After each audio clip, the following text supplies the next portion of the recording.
Yo les amis, bienvenue sur cette vidéo. Si tu es là aujourd'hui, c'est que peut-être que tu pars en Australie bientôt. Du coup, cette vidéo va t'intéresser. Reste bien jusqu'à la fin de cette vidéo parce que je vais te donner quelques conseils pour pouvoir trouver du travail facilement en Australie. Et juste avant ça, introduction.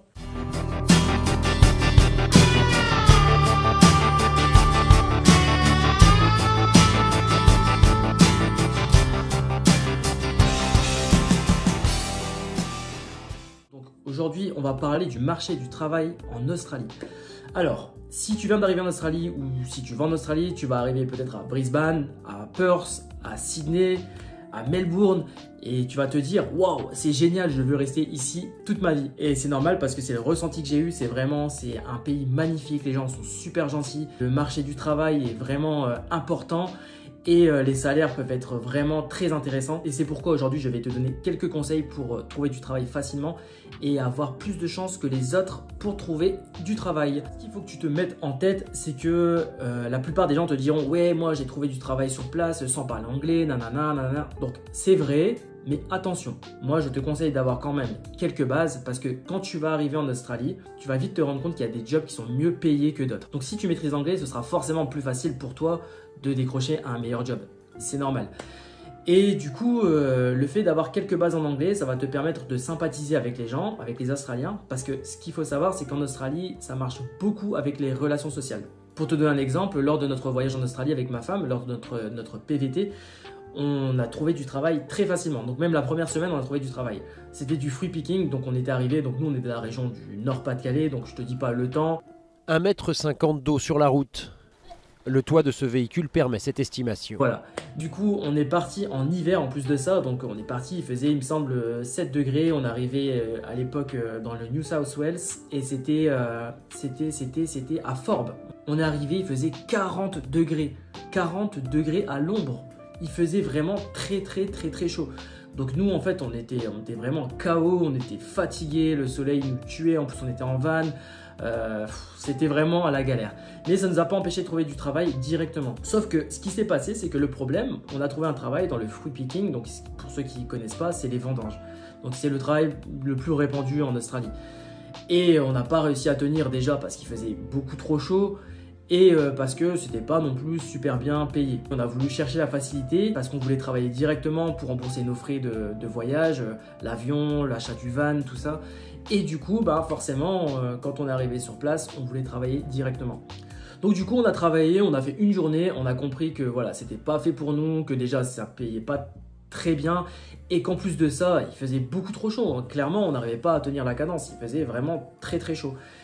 Au soleil, ça pouvait monter à 45-46 degrés et je te mens pas dans les chiffres. Donc du coup, on a continué notre aventure et dans cette petite ville-là, justement, on a fait la rencontre d'une femme. Donc on était en train de parler dans un magasin avec ma femme, on parlait en français et elle s'est arrêtée, elle dit « Ah mais vous êtes français, c'est rare des français dans cette petite ville et tout ».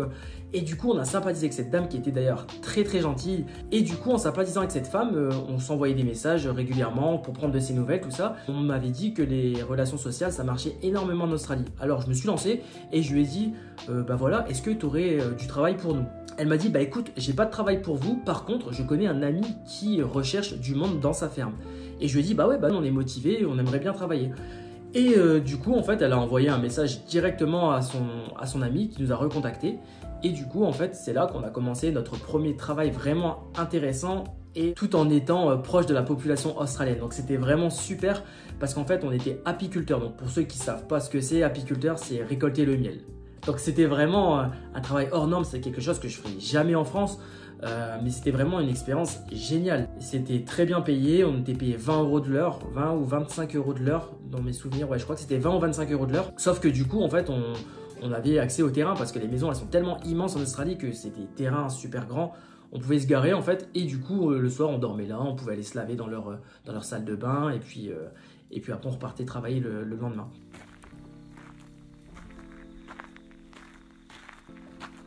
Ça, on va s'en rappeler de ce moment-là. Ça nous a permis d'acquérir une première expérience en Australie qui était vraiment géniale. Et en plus de ça, peut-être une semaine après avoir connu ces gens-là, ils nous ont laissé leur maison. Mais clairement, leur maison entière. Tu vois, c'est pas une petite partie.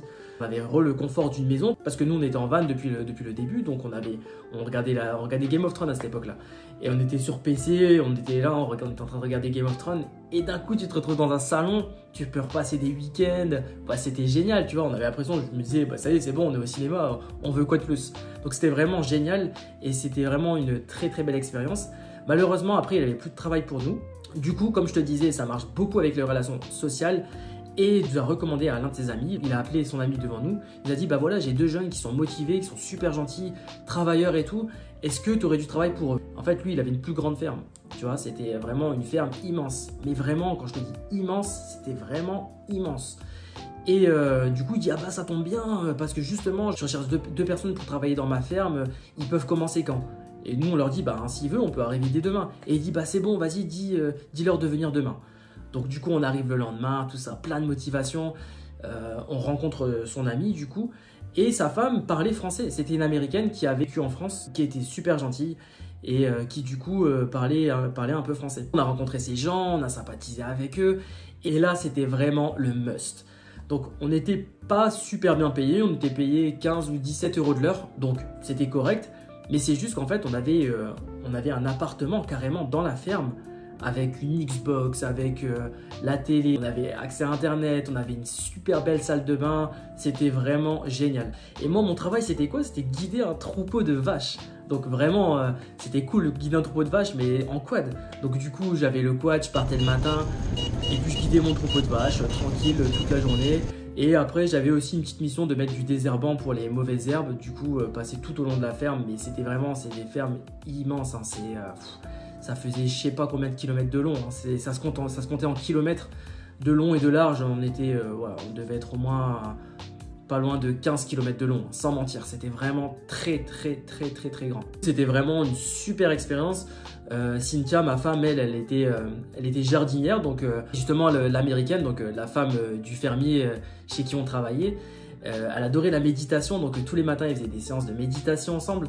Et du coup ça leur permettait de commencer sa journée en étant de bonne humeur, en étant positive et du coup d'apprécier sa journée. Également tous les soirs on mangeait avec eux, donc un coup c'était eux qui cuisinaient, un coup c'était nous qui cuisinions. Du coup, ça nous permettait aussi de voir les différentes cultures, de voir un petit peu ce qu'ils mangent, que nous on mange. C'était vraiment une expérience géniale. Donc tout ça pour te dire que c'est vraiment important d'avoir de bonnes relations sociales et de maîtriser un minimum quelques bases en anglais pour pouvoir trouver du travail facilement, pour avoir les meilleures opportunités.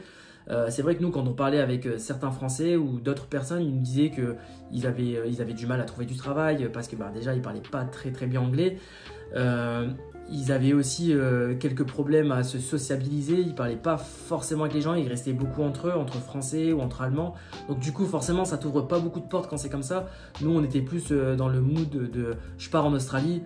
Je veux apprendre la culture australienne, je veux connaître des Australiens, je veux fréquenter des Australiens et franchement ça a été que bénéfique. Donc voilà, surtout si tu comptes partir, il faut que tu aies quelques bases, que tu saches quand même un minimum dire des petites phrases, savoir parler un petit peu et tu verras que ce sera vraiment tout bonus. Je te dis pas de parler couramment, d'être un expert parce qu'une fois que tu seras sur place, forcément tu apprendras et tu sauras parler facilement, ce sera beaucoup plus simple.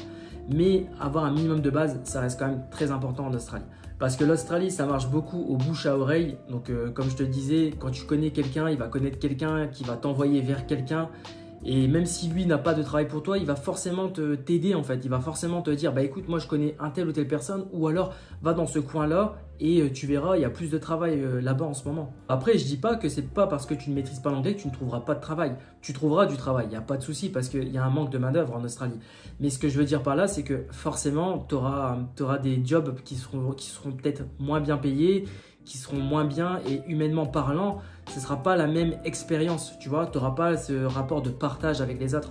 Et ça, je trouve que c'est quand même dommage de partir dans un pays au bout du monde et du coup de ne pas partager un minimum la culture avec les autres. Mais en tout cas, si tu veux faire vraiment de l'argent et que tu veux changer de vie, ben, je te conseille clairement l'Australie parce que tu verras que les salaires, c'est pas les mêmes qu'en France. Surtout que si tu pars en van, ben, en fait, à part la route et ton assurance, qu'on appelle la Rego, en fait, que tu auras à payer, qui, je reviendrai dessus un peu plus tard dans une autre vidéo, mais du coup tu verras que ça te coûte pas tant que ça en fait, tu dépenses pas tant d'argent que ça te permet d'économiser énormément et quand tu gagnes 4000 $ par mois, 4 000, 5 000 $ par mois, tu vas vite te rendre compte que finalement, tu peux mettre beaucoup d'argent de côté et que c'est une très bonne opportunité.